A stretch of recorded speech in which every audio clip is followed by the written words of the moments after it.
Assalamualaikum warahmatullahi wabarakatuh. Apa kabar Anda semua? Senang sekali saya Hersu Benu Arif dari Forum News Network bersama dengan Manusia Merdeka Bung Said Didu. Assalamualaikum Bang Said Didu. Waalaikumsalam warahmatullahi wabarakatuh. Sehat terus, Bang Hersu. Alhamdulillah. Ini saya perhatikan ada satu benang merah ya dari pemerintah kita. Ini senang buat isu sendiri, puas sendiri, digoreng sendiri gitu ya. Ini berkaitan dengan jadi sebenarnya mereka sedang menipu diri sendiri dan mereka tidak tahu bahwa orang lain tahu bahwa mereka sedang menipu-nipu ini. Ini termasuk soal mengambil alihan brok-brokan ini, digoreng seolah-olah ini adalah sebuah keberhasilan gitu. Sebenarnya realitasnya seperti apa sih? Kalau saya lihat itu kan sebenarnya memang sudah kontraknya sudah berakhir ya, Bang Said itu. Jadi, Mas Hersu, ini tugas kita sebenarnya meluruskan. Kalau ada yang mencoba membengkokkan, itu aja tugas kita sebenarnya. Tidak menyatakan salah apa tidak salah, meluruskan saja. Supaya publik jangan disuguhi dengan informasi-informasi yang salah, itu saja sebenarnya. Nah, saya ingin jelaskan, blok rokan ini sebenarnya Presiden tidur pun tidak melakukan apa-apa. Tanggal 9 Agustus jam 24.00 2021 itu langsung menjadi milik negara, tidur pun.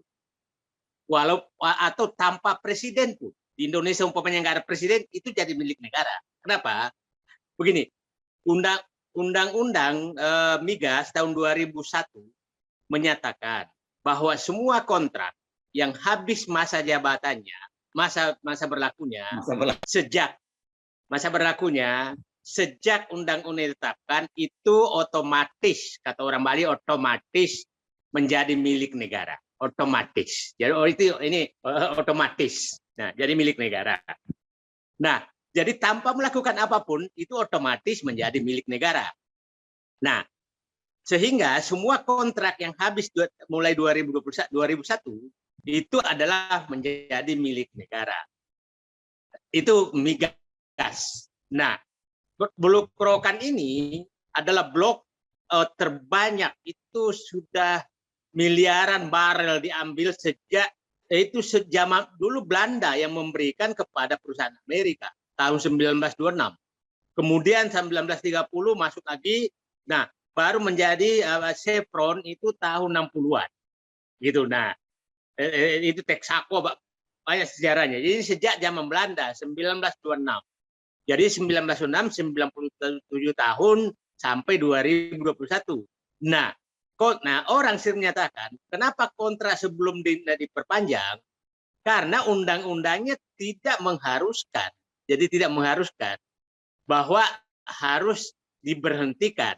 Nah, dan ini sudah berkali-kali terjadi, Bang Hersu. Jadi bukan rokan ini bukan kejadian pertama. Tahun 2014 itu blok siap itu juga oleh negara sebelumnya, tapi pemerintahan sebelumnya tidak mengklaim bahwa itu suatu prestasi karena biasa saja. Karena tugasnya negara adalah melaksanakan undang-undang. Kalau tidak mengambil, maka dia melanggar undang-undang. Jadi tugas diambil. Ya, itu kan tugas. Tapi saya katakan tadi, tugas ini tugas otomatis, tidur pun terjadi. Nah, juga masih ingat Inalum. Inalum 2009 itu kan diambil alih dari Jepang. Biasa-biasa saja. Biasa-biasa saja. Ingat dulu Cemex, Meksiko, diambil alih di Semen Gresik. Biasa-biasa saja. Karena itu tidak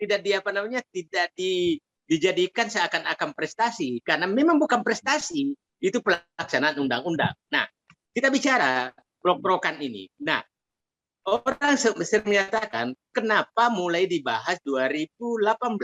2018 itu karena di undang-undang menyatakan 3 tahun sebelum masa kontrak habis maka harus ditetapkan siapa pengelola selanjutnya. Nah, blok rokan ini penting sekali bagi negara karena inilah sumber minyak terbesar di Indonesia. Pernah 1 juta barel per hari di situ, Mas Heri. Pernah 1 juta barel per hari. Jadi sumber devisa kita banyak sekali di situ. Nah, kenapa dulu lebih kebutuhan harian kita ya, angka 1 juta itu ya. sumber devisa, sumber BBM, sumber masalah ini semuanya dari Blok Rokan, itu paling banyak, paling besar. Nah, sekarang pemerintah sangat berkepentingan jangan sampai lifting itu jumlah minyak yang disedot itu berkurang karena akan berkurang pendapatan negara. Maka ini betul-betul harus ditata sedemikian rupa supaya tidak terjadi penurunan. Kenapa? Teknologi Blok Rokan ini teknologi khusus dan hanya Chevron yang menguasai. Nah, sehingga saat itu, 3 tahun sebelumnya itu betul-betul dilakukan lelang karena harus dilelang. Chevron ikut, tapi dia kalah dari Pertamina. Pertamina itu menang tapi sangat mahal. Pertamina itu membeli ke pemerintah. Ini membeli loh ke pemerintah. Saya ulangi, Pertamina membeli ke pemerintah sebesar 11 triliun rupiah. Namanya signature bonus, itu istilahnya. Tapi itu membeli, istilah aja. Nah, dan diwajibkan investasi 7 triliun rupiah. Jadi Pertamina harus mengeluarkan uang 18 triliun untuk mendapatkan Blok Rokan. Nah, kenapa? Nah, tapi yang menarik Bang Hersu adalah di dalam ini keluar dari Menteri SDM aturan pengambilannya itu bahwa Pertamina harus mendivestasi sebesar 39% saham. Mendivestasi itu artinya menjual sahamnya. Nah, bagi saya yang di BUMN kok ada seperti itu? Kan itu kan urusannya korporasi. Ya. Apakah dia mau jual saham atau dia hanya ingin mengkontrak? Mengkontrak itu maksudnya mengontrakkan pekerjaan yang dia nggak mampu kepada pihak ketiga untuk melakukan penambangan di Blok Rokan. Tapi ini dipaksa tanda kutip oleh Menteri SDM bahwa itu harus menjual sahamnya sebesar 39%.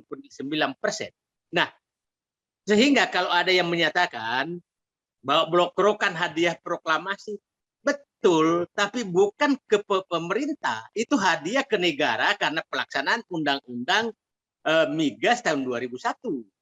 Jadi itu, jadi saya ulangi lagi, tanpa presiden pun atau presidennya siapapun, itu pasti jam 24.00 tanggal 9 Agustus 24.00 Rokan menjadi milik negara, gitu loh. Ya, oke. Ini berkaitan dengan ini yang soal apa hadiah atau tidak hadiah tadi udah clear lah ya. Ya kalau memang hadiah betul hadiah kepada negara, tapi jangan dikait-kaitkan dengan soal nasionalisme, kemudian dikait-kaitkan dengan presidennya siapa saja gitu ya. Karena nanti kan kemudian muncul biasanya para buzzer ngomong nih presiden yang lain ngapain aja gitu. Karena Jokowi mampu menasionalisasi semua proyek mulai kemarin termasuk Freeport ya segala macam gitu ya. Semua diklaim seperti itu. Nah, sekarang ini saya lanjutkan soal divestasi. Biasanya divestasi ini menjadi celah permainan ini. Kan kadang-kadang selalu ada aturannya, misalnya harus 39% ke daerah misalnya, ya, pemerintah daerah. Dan kita tahu kan nggak ada pemerintah daerah yang punya dana yang cukup besar. Dan ini biasanya jadi permainan dengan para pengusaha-pengusaha swasta gitu. Jadi yang di depan seolah-olah pemerintah daerah, tapi sebenarnya di belakangnya juga swasta. Atau jangan-jangan Chevron sendiri nanti yang masuk di situ gitu, Bang Said itu. Itu celah yang saya nggak tahu kenapa muncul hal tersebut. Karena begini, Mas, kewajiban divestasi itu menyulitkan Pertamina karena berarti dia harus menjual saham, padahal tidak harus. Nah, saya nggak tahu 39% itu kemana saja, siapa yang beli. Kita masih ingat Bang Hersu tentang Newmont, ya kan? Newmont yang atas nama Pemda, tahu-tahu swasta di baliknya, itu kan itu praktek oligarki yang sangat berbahaya, sangat berbahaya. Nanti kita tidak tahu juga. Tahu ada namanya Chevron Indonesia. Kita nggak tahu juga. Maksudnya itu Chevron sendiri mengganti baju, kemudian yang menguasai itu adalah orang-orang tertentu yang dekat kekuasaan, ya pelaku oligarki yang mendapatkan saham di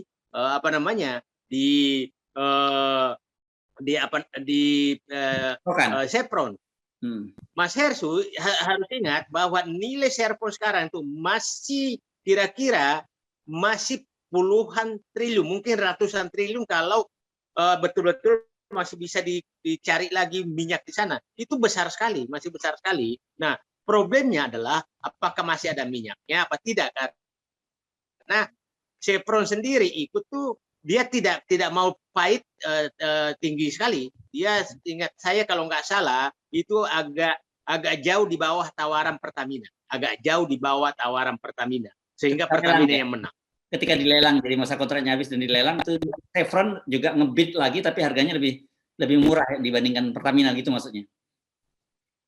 Betul, betul. Nah, perlu publik paham, Mas Hersu, ada dua blok juga yang habis, yang besar itu Siak, itu kan diambil begitu saja. Diambil begitu saja dan diserahkan ke Pertamina. Gratis loh. Gratis. Yang kedua adalah blok Mahakam. Blok Mahakam juga diambil dan diserahkan ke Pertamina. Gratis juga. Nah, dulu Inalum itu dibeli lewat APBN, dan diserahkan ke Inalum, bukan Inalum yang bayar. Jadi baru pemerintahan ini itu BUMN membeli ke pemerintah. Jadi kalau dianggap bahwa baru terjadi, iya baru terjadi bahwa BUMN membeli dan diakui sebagai hasil kerja pemerintah. Dua yang terjadi ini adalah Rokan dan Freeport. Freeport tuh BUMN yang beli, bukan negara. Ya, Inalum ya.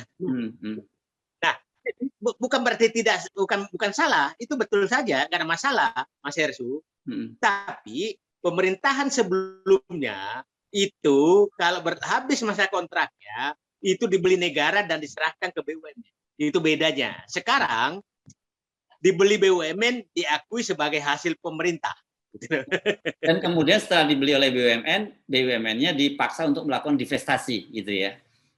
Nah, seperti itu. Itu yang nah, itu publik harus paham. Jadi tugas kita meluruskan saja, Bang Hertu. Jadi supaya jangan ada kebohongan di balik semuanya itu aja. Oke, itu dampaknya apa ya bagi Pertamina sendiri kalau ada kewajiban membeli dan kemudian dipaksa divestasi seperti itu?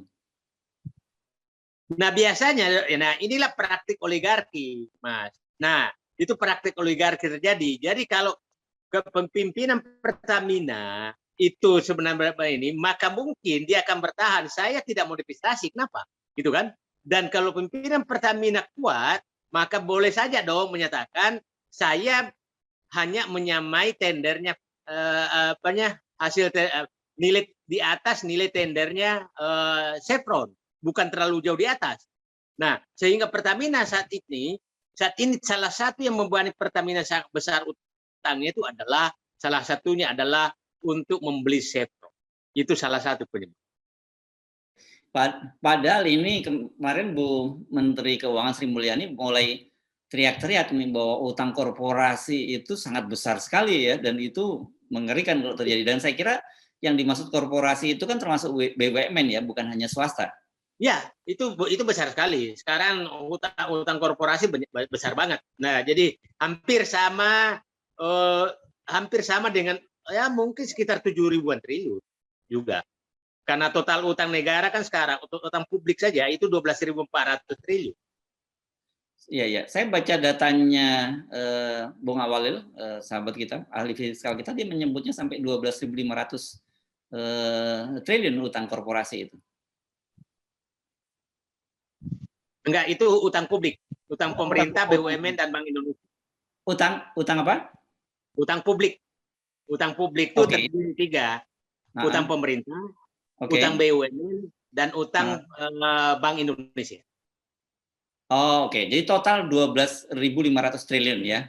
Ya, sekitar segitu. Ya, lebih besar dari angka data yang di kantongnya Presiden Jokowi yang 11 triliun kan, setidaknya. Oh ya, kalau ditambah dengan Akiditio berarti 13.000 triliun. Oke, jadi apa yang penting kita garis bawah ini berkaitan dengan blok rokan ini, dan kira-kira nanti kan biasanya setiap kali ada corporate action seperti ini, ada aksi-aksi semacam ini pasti ada ada ikutannya, dan kita biasanya tahu lah semacam itu, udah sama-sama tahu gitu. Ya, ini pasti glorifikasi kepada publik bahwa ini keberhasilan. Jadi publik harus paham. Ini bukan ya berhasil tapi bukan hasil kerja gitu loh. Ya berhasil karena melaksanakan undang. Yang menarik Bang Hertu adalah para tukang tepuk tangan ini. Goreng. Dia tepuk tangan di saat menyatakan bahwa Blok Rokan sudah masuk ke dikuasai negara kembali, kan? Tapi dia juga tepuk tangan saat tambang-tambang di berbagai daerah diserahkan perusahaan Cina.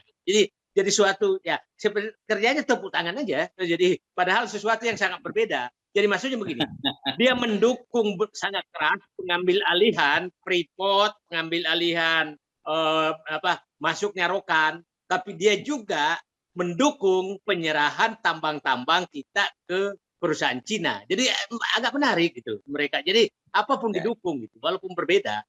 Ya. Karena memang saya kira kita bisa pahami karena tugas mereka memang seperti itu. Baik, terima kasih Bang Said Didu. Ya, assalamualaikum warahmatullahi wabarakatuh. Waalaikumsalam warahmatullahi wabarakatuh.